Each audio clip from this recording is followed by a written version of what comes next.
Students, मैं Mrs Deen Lalbagh girls inter college से और यहाँ मैं अपने क्लास 9 के स्टूडेंट्स का वेलकम करती हूँ लालबाग गर्ल्स इंटर कॉलेज के यूट्यूब चैनल पर। स्टूडेंट्स, हम लोगों का जो चैप्टर था वो सर्किल अभी चल रहा है, उसी को कंटिन्यू करते हुए आज हम नेक्स्ट प्रमेय पर आए। स्टूडेंट्स, हमने प्रमेय लिख दी है, वृत्त के केंद्र जीवा पर, केंद्र से जीवा पर डाला गया लंब जीवा को समविभाजित करता है। यानी कि आपको दिया गया है एक वृत्त, इस वृत्त में एक केंद्र है O और जो AB है वो इसकी वृत्त की यानी सर्कल की कॉर्ड जीवा है। OM हमने इसमें परपेंडिकुलर डाला है। तो अब आपने सिद्ध करना है कि जैसे ही परपेंडिकुलर जीवा पर डलता है तो वो जीवा को दो बराबर भागों में विभाजित करता है। AM is equal to MB, यानी कि दोनों की डिस्टेंस इज इक्वल होगी। तो यहाँ पर पहले जब भी प्रूफ करा जाता है तो सबसे पहले हम लोग गिवन चीजें जो होती हैं वो लिख लेते हैं। तो हमने वो लिखा कि एक वृत्त जिसका केंद्र O है, AB जीवा है और OM परपेंडिकुलर AB। स्टूडेंट्स, आपको दिख रहा होगा ये उल्टा T है, ये साइन होता है परपेंडिकुलर का यानी लंब का। तो यहाँ पर हम लोग जो पूरा लंबी चीज ना लिख करके कि OM जो है AB पर लंब है इतना लंबा ना लिख करके इसको साइन के थ्रू यानी उल्टे T के थ्रू इतने सेंटेंस को जो लंब है करके इससे प्रदर्शित कर सकते हैं। तो OM परपेंडिकुलर AB सिद्ध करना है। जैसे परपेंडिकुलर डाला AM की जो डिस्टेंस होगी वो MB के बराबर होगी। तो आइए अब इसको हम प्रूफ करें कि किस तरीके से करते हैं। तो स्टूडेंट, जैसे कि आपने सर्वांग समता पढ़ी है कि हम कोई भी त्रिभुज को बराबर कर दें, एक त्रिभुज को दूसरे त्रिभुज के बराबर कर दे तो वो हमारा सर्वांगसम हो जाएगा। जब सर्वांगसम हो जाएगा तो उसकी कोई भी चीज आप बराबर कर सकते हो। तो यहाँ पर हमें त्रिभुज शो करने के लिए हम क्या करेंगे कि जो O से केंद्र है और यहाँ जो सर्कल की परिधि पर जो बिंदु B है इसको मिला देंगे और जैसे मिलाएंगे ये वृत्त की क्या बन जाएगी, त्रिज्या यानी रेडियस। तो जैसे इधर एक रेडियस बना सकते हैं वैसे हम O से A को मिला देंगे तो ये सर्कल की क्या हो जाएगी, दूसरी रेडियस हो जाएगी। अब हमें पता ही है कि किसी भी एक वृत्त की त्रिज्याएं दो या दो से अधिक जो भी होती हैं वो सबकी सब क्या होती है, इक्वल होती है। तो यहाँ पर हमें ऑटोमेटिकली पता चल गया कि एक ही वृत्त की त्रिज्याएं दो हैं, एक OB है एक OA है, ये दोनों आपस में क्या होंगी, बराबर होंगी। आप देख रहे हो कि जैसे हमने इस रेडियस को मिला दिया वैसे हमको दो ट्रायंगल आपके सामने बन गए। एक आपका बन गया AOM ट्रायंगल, दूसरा ट्रायंगल बन गया BOM। अब हमें इन दोनों ट्रायंगल्स को कॉन्ग्रुएंसी शो करनी है। वो शो करने के लिए क्या करेंगे, कोई भी तीन बातें हमने करनी होती, जैसे पता है या तो तीनों भुजाएं या दो भुजाओं उनके बीच का कोण या एक कोण और दो भुजाएं। तो देखते हैं कि इसमें हमारा कौन से जो कंडीशन है वो फुलफिल होता है। तो सबसे पहले हम लिखेंगे त्रिभुज, क्योंकि जो त्रिभुज दिए गए उनको लिख लेंगे त्रिभुज AOM और दूसरा त्रिभुज हम लोग लेंगे त्रिभुज BOM। अब इन दोनों त्रिभुजों में तीनों बातें अलग अलग बराबर करते जाएंगे। तो सबसे पहले तो हमें यही दिखना है कि त्रिभुज AOM में जो OA त्रिज्या है वो किसके बराबर है, त्रिभुज OMB की OB त्रिज्या के बराबर। तो सबसे पहले आपने यही लिख दिया कि OA इज इक्वल टू इस वाले त्रिभुज की त्रिज्या हो गई OB। आपको लिखना भी पड़ेगा साइड में कि क्यों बराबर हो गई, तो लिखेंगे वृत्त की त्रिज्या। और दूसरी कंडीशन आप यदि ध्यान दें तो हमारे पास बराबर कुछ नहीं दिख रहा है, लेकिन हमें ये दिख रहा है कि दोनों त्रिभुजों में एक साइड कॉमन आ रही है। कॉमन मतलब हुआ कि दोनों में वो प्रयोग हो रही है एग्जैक्ट, और वो साइड कौन सी है, OM। तो यहाँ पर दिखता है कि त्रिभुज AOM में OM बराबर त्रिभुज OBM में OM के इज इक्वल हो जाएगी और रीजन होगा कॉमन साइड यानी कि उभयनिष्ठ भुजा। लिखना जरूरी है क्योंकि तभी तो आप सामने वाले को बता पाएंगे कि किस वजह से बराबर हो गई। अब तीसरी चीज हमें दिख तो नहीं रही, लेकिन हमें समझ में लगाना पड़ेगा खुद से कि यहाँ पर एक चीज दी थी कि केंद्र से जीवा पर लंब डाला जा रहा। तो जब कोई चीज लंब डाली जाती है तो जस्ट T डाली जाती है तो आपको पता है कि वो आधार से कितने डिग्री का कोण बनाती है, 90 डिग्री का। तो इससे ये समझ में लग रहा है कि OM जो परपेंडिकुलर AB है तो एंगल AMO और एंगल OMB दोनों ही सेम होंगे। का कोण बनाएंगे। तो इस तरीके से ये समझ लग गया कि त्रिभुज AOM में angle AMO is equal to angle BMO। और रीजन लिख दीजिए, because of OM perpendicular AB। अब देखिए आपने क्या दिख रहा है कि एक त्रिभुज की दो भुजाओं के बीच का कोण दूसरे त्रिभुज की दो भुजाओं के बीच के कोण के अलग अलग बराबर है। तो हम यहाँ पर कह सकते हैं कि त्रिभुज AOM सर्वांग सम त्रिभुज BOM। और आप चाहें तो इसके साइड में कंडीशन भी लिख दें, बाय SAS कंडीशन, या हिंदी में लिखना हो तो भुजा कोण भुजा प्रतिबंध।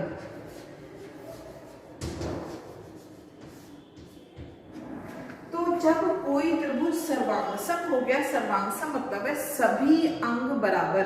तो जब सभी अंग बराबर हमने सिद्ध कर दिए तो हम कह सकते हैं कि इसलिए त्रिभुज OAM में AM जो भुजा है वो त्रिभुज OMB की भुजा MB के बराबर हो जाएगी। इस प्रकार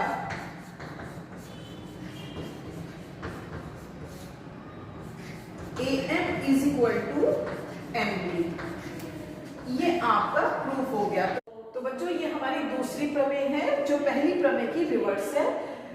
दूसरी प्रमेय क्या कहती है कि वृत्त के केंद्र एवं जीवा के मध्य बिंदु को मिलाने वाली रेखा जीवा पर लंब होती है। तो एक स्टोरी की तरह लग रहा है, लेकिन इसे समझ लीजिए कि वो क्या कहना चाह रहा है कि दिया गया एक कोई वृत्त है जिसका केंद्र O है और जीवा आपकी AB है। अब समझिए जीवा के मध्य बिंदु यानी जीवा का ये मिड पॉइंट M है जो दिया जा रहा है, इसको और केंद्र को मिलाएं तो जो मिलाने वाली रेखाखंड है वो क्या करती है, जीवा पर लंब होती है। तो देखिए जब किसी चीज को लंब हमें सिद्ध करना होता है, बताना होता है, तो उसके लिए सबसे पहला ऑप्शन होता है कि हम एक एंगल 90 डिग्री दिखा दें। 90 डिग्री दिखाने का मतलब ही है कि वो रेखाखंड जो भी है उस पर क्या होगी, लंब होगी। सो हमने एक एंगल दिखा दीजिए बस 90 डिग्री। तो उसको दिखाने के लिए हम यहाँ पर त्रिभुज बनाएंगे और उसकी सर्वांग समता सिद्ध करेंगे। तो बच्चों जैसे कि पहले भी बताया कि जब कोई हम प्रमेय शुरू करते हैं तो जो दिया होता है गिवन है वो लिखते हैं, जो सिद्ध करना है वो लिखते हैं। और यदि कोई रचना करनी पड़े, जैसे यहाँ आप लिख भी सकते हो, एक पॉइंट और भी ऐड कर सकते हो, रचना। और रचना में आप क्या दिखा दोगे कि जो वृत्त के केंद्र और परिधि के बिंदु को जो मिलाने वाला रेखाखंड होता है वो त्रिज्या होती है। तो आप ये दिखा सकते हो कि OB त्रिज्या और OA त्रिज्या हमने बनाई, ये दिखा सकते हो। और नहीं दिखाना तो वो यहाँ पर अंडरस्टूड हो जाएगा। फिर हम लिखेंगे सिद्ध करना है, क्योंकि M हमें मिड पॉइंट दिया है, दिखाना है कि OM जो होगा वो परपेंडिकुलर होगा AB के। या हम यहाँ पर एक पॉइंट और भी लिख सकते हो कि एंगल OMB या angle OFA is equal to 90 degree. अब हमने आपकी उत्पत्ति शुरू कर दी। उत्पत्ति शुरू करने के लिए त्रिभुज हमें सर्वांगसम करने हैं। सर्वांगसम के लिए बच्चों हमको 3 बातें चाहिए होती हैं, कोई भी 3 हो सकती है, जैसा कि पहले भी हम बता चुके हैं। तो देख लेते हैं कि क्या क्या हमें 3 मिल रही है। हमें एक तो ये दिख रहा है कि इस हमें केंद्र में OB त्रिज्या दिखाई दे रही है और एक OA दिखाई दे रही है। और हम जैसे जानते हैं कि वृत्त की त्रिज्याएं आपस में कैसी होती है, बराबर होती है। तो ये बराबर हो गई पहली चीज। दूसरी चीज हमें त्रिभुज में क्या दिख रही है कि दोनों त्रिभुजों के लिए जो OM भुजा है या रेखाखंड है वो दोनों के लिए इक्वली बराबर आ रही है। तो ये इस तरीके की भुजाएं बच्चों उभयनिष्ठ यानी कॉमन साइड कहलाती है। दूसरी बात ये हो गई। अब बचती है तीसरी बात। तीसरी चीज हम क्या कर सकते हैं, देखिए कोई एंगल वगैरह मत दीजिए, यहाँ पर दिया है मध्य बिंदु, जीवा का मध्य बिंदु। तो जीवा AB इसका मध्य बिंदु M है। तो मध्य बिंदु का मतलब ये है कि वो रेखाखंड को आधा आधा भागों में विभाजित कर रहा होगा। तो जो AM की डिस्टेंस होगी वो MB की होगी। तो हमको ये तीसरी बात भी पता चल गई।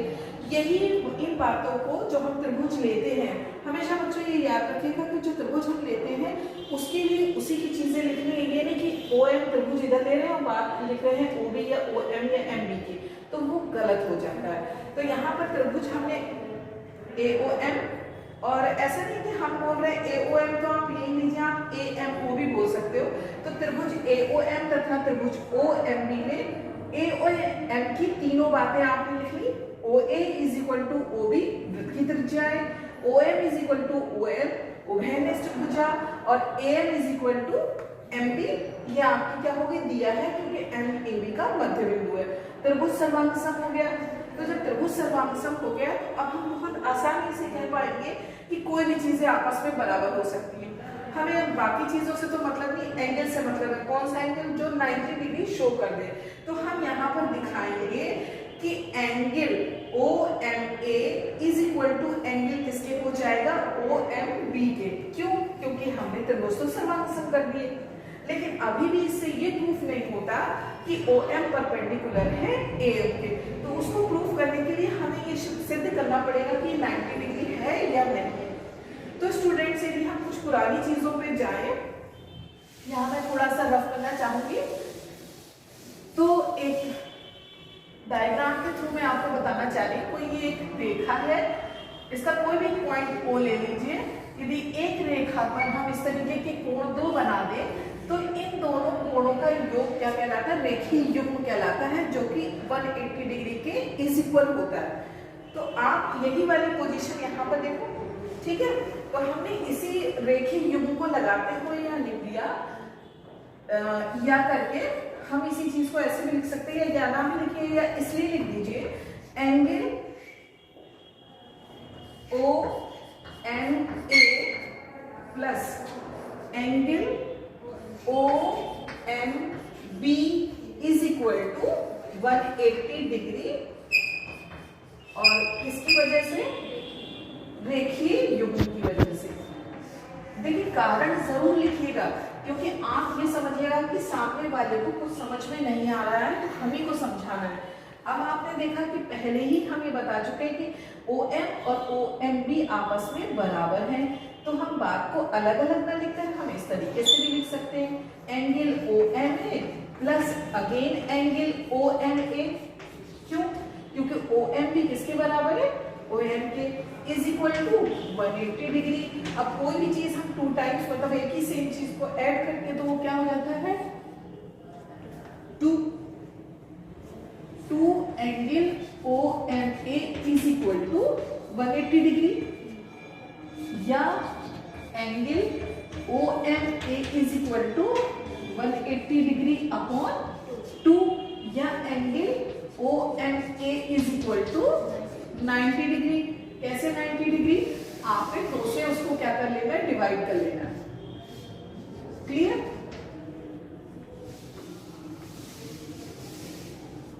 अब जब 90 डिग्री आ गया ये एंगल, तो हम इसी चीज को ऐसे भी बोल दें या हम इसी चीज को ऐसे भी बोल सकते हैं OM परपेंडिकुलर AB। कहने का मतलब है ये तो आपकी ज्योमेट्रिकली लैंग्वेज हो गई, ये साइन हो गया, ठीक है। लेकिन हम इसी को ऐसे भी बोल सकते हैं कि जो OM रेखाखंड है वो AB पर लंब है। इस तरीके से बच्चों ये सिद्ध होता है कि जो जीवा के मध्य बिंदु को मिलाने वाला रेखाखंड लंब होता है। तो स्टूडेंट, जहां तक मुझे लग रहा है आपको समझ में आ गया होगा, इससे रिलेटेड एक्सरसाइज कर लीजिएगा।